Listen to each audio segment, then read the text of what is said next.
नमस्कार। उत्तर प्रदेश के मिशन 2022 के लिए प्रियंका गांधी लखनऊ में डेरा डालने जा रही है। प्रियंका के ऊपर एक बहुत बड़ी जिम्मेदारी है कांग्रेस को उत्तर प्रदेश के अंदर जिंदा करने की, क्योंकि 1989 के बाद से जिस तरह से पार्टी चुनाव हारी है और 2014 और 2019 के लोकसभा चुनाव में भी पार्टी का प्रदर्शन उत्तर प्रदेश जो उसका गढ़ हुआ करता था कांग्रेस का, वहां बेहद खराब रहा है। और ऐसे वक्त में 2022 के विधानसभा चुनाव में प्रियंका गांधी कांग्रेस के पास कहा जाना चाहिए कि पूरी जिम्मेदारी उनके कंधों पर है। कितनी बड़ी चुनौतियां हैं प्रियंका के सामने उत्तर प्रदेश में, इस पर मैं बात करूंगा। आप देख रहे हैं सत्यहिंदी.com। अपील मेरी आपसे वही है, कॉर्पोरेट मीडिया के मुकाबले आजाद पत्रकारिता का समर्थन करें। सत्य हिंदी की सदस्यता योजना में शामिल हो। आर्थिक भुगतान का लिंक हमने डिस्क्रिप्शन में दिया हुआ है। सत्य हिंदी का ऐप भी आ गया है, लिंक डिस्क्रिप्शन में, डाउनलोड कर लीजिए। प्रियंका गांधी की ओर से ये साफ हो गया है कि वो बहुत जल्द यानी कि अगले महीने जुलाई में लखनऊ में डेरा डालेंगी।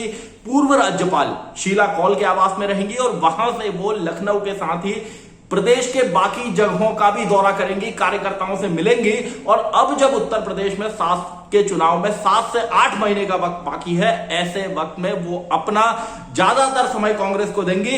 हम इस बात को जानते हैं कि इस चुनाव में कांग्रेस के पास प्रियंका गांधी से बड़ा चेहरा यह कहा जाना चाहिए नहीं हो सकता, क्योंकि एक तो वो राज्य की प्रभारी, जब 2019 के लोकसभा चुनाव में कांग्रेस ने उन्हें राज्य की प्रभारी बनाया था, तो तब से एक बड़ा चेहरा वो प्रदेश में है। और अभी अगर आप देखें, चाहे एंटी-सीए प्रोटेस्ट का मामला हो या योगी सरकार के खिलाफ लगातार मुखर रहने का मामला हो या किसान आंदोलन के दौरान किसान पंचायतें करने का मामला हो, इसमें प्रियंका गांधी का चेहरा ही आगे रहा है। और यह कहा जा सकता है कि उत्तर प्रदेश में कांग्रेस को जिंदा करने की, खड़ा करने की जिम्मेदारी प्रियंका गांधी पर ही है।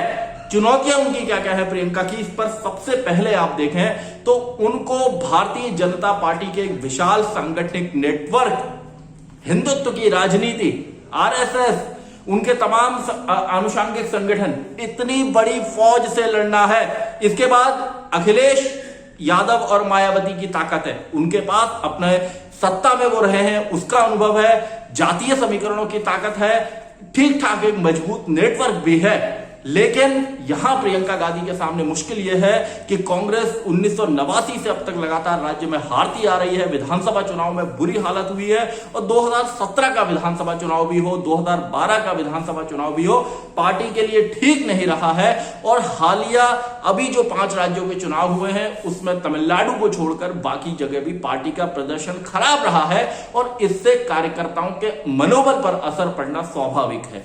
यह जरूर कहा जाना चाहिए कि प्रियंका गांधी उत्तर प्रदेश में लगातार नजर रख रही है। कोरोना महामारी, लॉकडाउन के बावजूद उनकी चाहे ट्विटर पर सक्रियता हो या उन्होंने अभी हाल ही में प्रत्याशियों के चयन का काम, कि फटाफट कैंडिडेट्स को सेलेक्ट किया जाए, फाइनल किया जाए, इस काम को भी तेजी से बढ़ाया है, तो वो उत्तर प्रदेश पर नजर रख रही हैं। कांग्रेस ने कई हजारों सोशल मीडिया वॉरियर्स की तैनाती की है। सोशल मीडिया उत्तर प्रदेश का कामकाज प्रियंका गांधी खुद देख रही है, समझ रही है। लेकिन ये जो चुनौतियां उनके सामने हैं कि एक मजबूत संगठन की कमी है और एक बड़ी चुनौती है कि वो अकेली है, यानी कि कांग्रेस के पास कोई एक ऐसा साथी नहीं है जिसके साथ मिलकर वो राज्य में एक छोटा मोटा गठबंधन बना सके। अब तक का सूरत हाल यही है, आगे बदलाव हो भी सकता है। तो 2017 का विधानसभा चुनाव हो, 2019 का लोकसभा चुनाव हो, इसने कांग्रेस की जो जमीन है उसको खत्म किया है। अभी कांग्रेस की सियासी जमीन उत्तर प्रदेश में बंजर है। इसको अगर हरा भरा बनाना है तो प्रियंका गांधी को पसीना बहाना पड़ेगा, दौरे लगातार करने पड़ेंगे, क्योंकि 2019 के लोकसभा चुनाव में अमेठी जो कांग्रेस का गढ़ है, वहां भी पार्टी को हार का सामना करना पड़ा। राहुल गांधी को चुनावी हार का सामना करना पड़ा।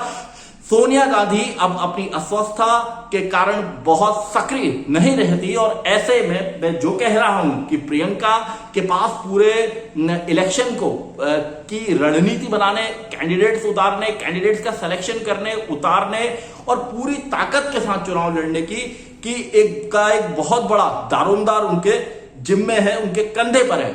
बीजेपी की चुनौती में उनके सामने है, मायावती अखिलेश यादव की ओर से चुनौती है, एक भागीदारी संकल्प मोर्चा बन रहा है जिसके तहत कई छोटे दलों का गठबंधन किया जा रहा है। यह गठबंधन भी कांग्रेस को नुकसान कहीं ना कहीं पहुंचा सकता है, क्योंकि इसमें असदुद्दीन ओवैसी, ओम प्रकाश राजभर और तमाम कई छोटे बड़े दल आ रहे हैं। आम आदमी पार्टी लगातार वहां पर सक्रिय है और भी तमाम छोटे मोटे दल उत्तर प्रदेश के अंदर अपनी सक्रियता बढ़ा रहे हैं। कांग्रेस का यह दावा है कि इस बार के जो जिला पंचायत के चुनाव हुए हैं उसमें उसको बहुत ज्यादा वोट मिले हैं। अगर 2017 के विधानसभा चुनाव और 2019 के लोकसभा चुनाव के कुल वोटों से जोड़ा देखा जाए तो यह दावा है कि उससे ज्यादा वोट मिले। अब यह कांग्रेस का दावा है, लेकिन चुनौतियां कांग्रेस के सामने बहुत ज्यादा है। और जैसा संघर्ष इंदिरा गांधी ने 1977 में के चुनाव में हार के बाद किया था और 1980 में कांग्रेस को जिंदा करने का काम किया, कांग्रेस को देश की सत्ता में लाने का काम किया, वैसी ही चुनौती आज प्रियंका गांधी के सामने है। और बीजेपी के अंदर हमने अभी जो देखा कि बीते कुछ हफ्तों में सियासी उथल पुथल का माहौल रहा, तमाम बड़े नेता लखनऊ आए, फिर योगी आदित्यनाथ दिल्ली गए, तो ये जो पूरी सियासी उथल पुथल थी ये इस बात का भी मैसेज देती है कि भारतीय जनता पार्टी के लिए भी लड़ाई उत्तर प्रदेश में आसान नहीं है। क्योंकि आप जानते हैं पश्चिमी उत्तर प्रदेश में जो किसान आंदोलन है वो बहुत ताकतवर किसान आंदोलन है और इस इलाके में समाजवादी पार्टी और राष्ट्रीय लोकदल का जो गठबंधन है उसने बड़ी संख्या में पंचायत की सीटें जीती है। और इस बार पंचायत चुनाव में भारतीय जनता पार्टी को वैसी फतह हासिल नहीं हुई है जैसी सत्तारूढ़ दल को हुआ करती है। तो कोरोना की दूसरी वेव के दौरान जो तस्वीरें सामने आई उनको भी विपक्षी दलों ने मुद्दा बनाने की कोशिश की है। हालांकि सरकार का दावा यह है कि उसने बेहतर काम किया है। इस सबके बीच में प्रियंका गांधी लगातार हमलावर रही है सरकार पर। तो बीजेपी के सामने भी चुनौतियां हैं। अखिलेश यादव तमाम छोटे दलों को जोड़कर एक गठबंधन बनाकर मैदान में उतरने की तैयारी में है। मायावती ने कहा है कि वो अकेले चुनाव मैदान में उतरेंगी। भागीदारी संकल्प मोर्चा की चुनौती अलग है, आम आदमी पार्टी और जो तमाम छोटी मोटी पार्टियां हैं उनकी चुनौती अलग है। इस सब के बीच में कांग्रेस जो एक राष्ट्रीय दल है और जिसको लगातार बीते कुछ चुनावों में करारी शिकस्त मिली है कई राज्यों में, उसको उत्तर प्रदेश में कार्यकर्ताओं को यह भरोसा दिलाना होगा कि पूरा जो केंद्रीय नेतृत्व है उनके साथ खड़ा है। क्योंकि केंद्रीय स्तर पर जो आंतरिक चुनाव की मांग को लेकर या स्थायी अध्यक्ष की मांग को लेकर बगावत है, इन सब बातों से कार्यकर्ताओं के मनोबल पर असर पड़ता है। कार्यकर्ता छिटकता है, चला जाता है, तो जो समर्पित कार्यकर्ता है वो घर बैठ जाता है। क्योंकि अगर आप सक्रियता नहीं दिखाएंगे, चुनाव में ताकत नहीं लगाएंगे, जान नहीं फूकेंगे, सड़कें नहीं नापेंगे, जमीन नहीं घेरेंगे, तब तक मुकदमे आप नहीं झेलेंगे, तब तक सियासत में आगे बढ़ना मुश्किल होता है। और अगले 8 से 9 महीने और कहा जाना चाहिए